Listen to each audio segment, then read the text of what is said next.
आज एक कहानी सुनते हैं आरव की। एक 16 साल का लड़का जो एक ही शहर में मानो दो अलग अलग दुनियाओं में जी रहा था। एक दुनिया थी टीन की छत वाली उसकी झुग्गी की, और दूसरी थी शहर के सबसे आलीशान स्कूल की। ये कहानी है कि कैसे गरीबी की एक कलम और 1 करोड़ के वादे ने उसकी पूरी दुनिया को हिलाकर रख दिया।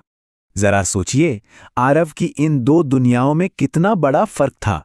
एक तरफ उसकी अपनी हकीकत थी, झुग्गी, टूटी फूटी छत और पैरों में फटे जूते, और ठीक इसके उलट दूसरी तरफ थी स्कूल की दुनिया।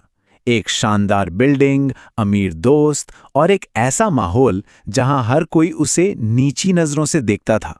बस इसी टकराव से उसकी कहानी की शुरुआत होती है। तो आखिर ये आरव था कौन? उसके पिता रामलाल ईंट के भट्टों पर मजदूरी करते थे, दिन रात मेहनत, सिर्फ एक सपने के लिए कि उनका बेटा पढ़ लिख जाए। और बेटा यानी आरव स्कूल में हर दिन चुपचाप ताने सहता था।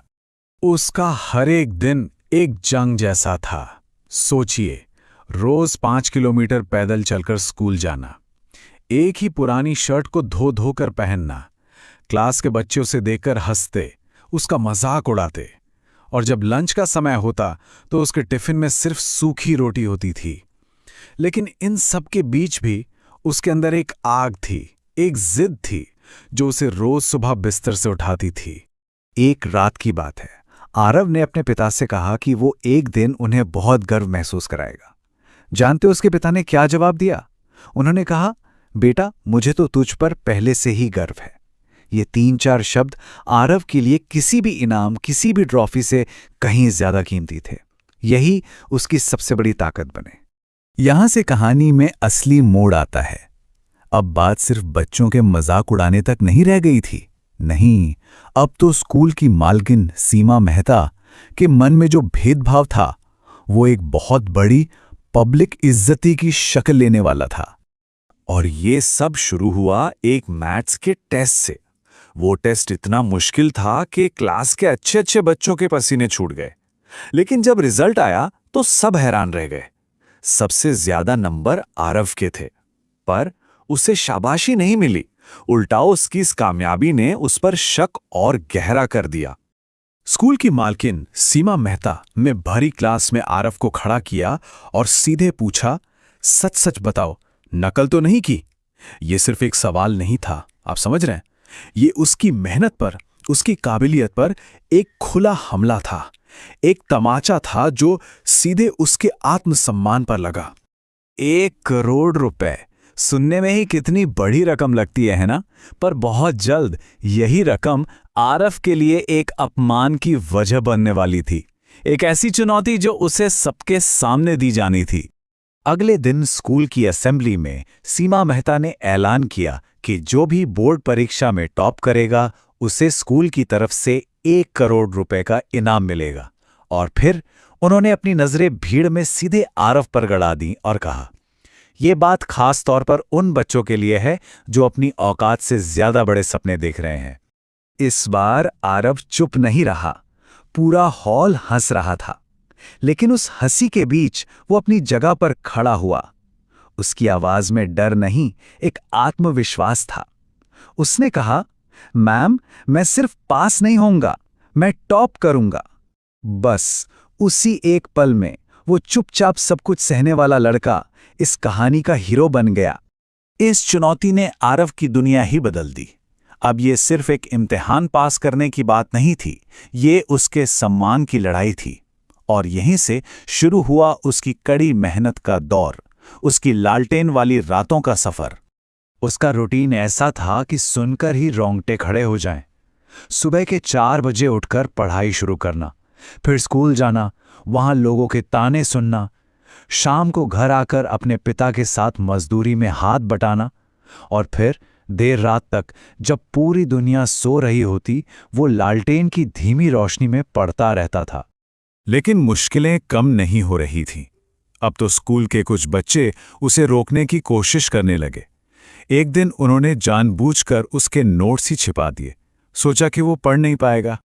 हद तो तब हो गई जब एक दिन किसी ने उसकी किताब पर पानी गिरा दिया और फिर हंसते हुए कह दिया, अरे सॉरी। लोग उसे गिराना चाहते थे। क्यों? क्योंकि उन्हें शायद डर लग रहा था कि ये लड़का सच में कुछ कर सकता है। एक रात पढ़ते पढ़ते घर की लालटेन में तेल खत्म हो गया, अंधेरा हो गया, पर आरव रुका नहीं।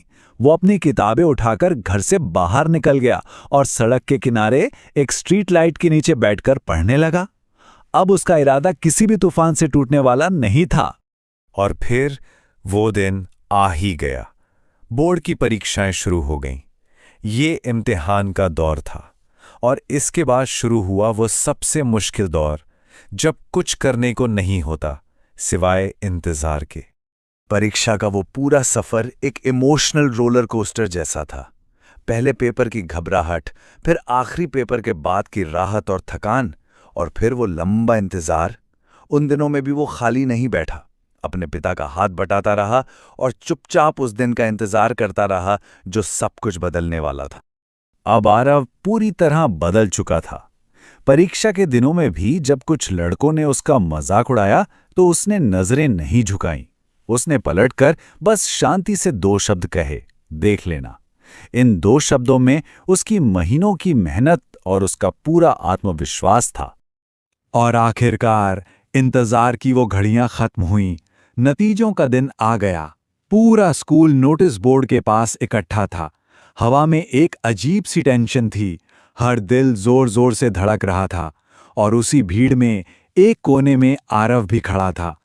अब वक्त आ गया था उस 1 करोड़ की चुनौती का जवाब देने का।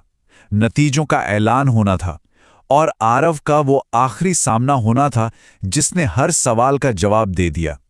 और तभी भीड़ में से किसी की आवाज गूंजी। प्रिंसिपल ने नाम पुकारा था, स्कूल टॉपर आरव। एक पल के लिए सन्नाटा छा गया। लिस्ट में सबसे ऊपर सुनहरे अक्षरों में उसी का नाम था। जिन लोगों ने कभी उसे देखकर हंसने में एक पल नहीं लगाया था, आज उनके पास कहने को एक शब्द नहीं था। आरव को स्टेज पर बुलाया गया। सामने सीमा मेहता खड़ी थी, हाथ में 1 करोड़ का चेक लेकर।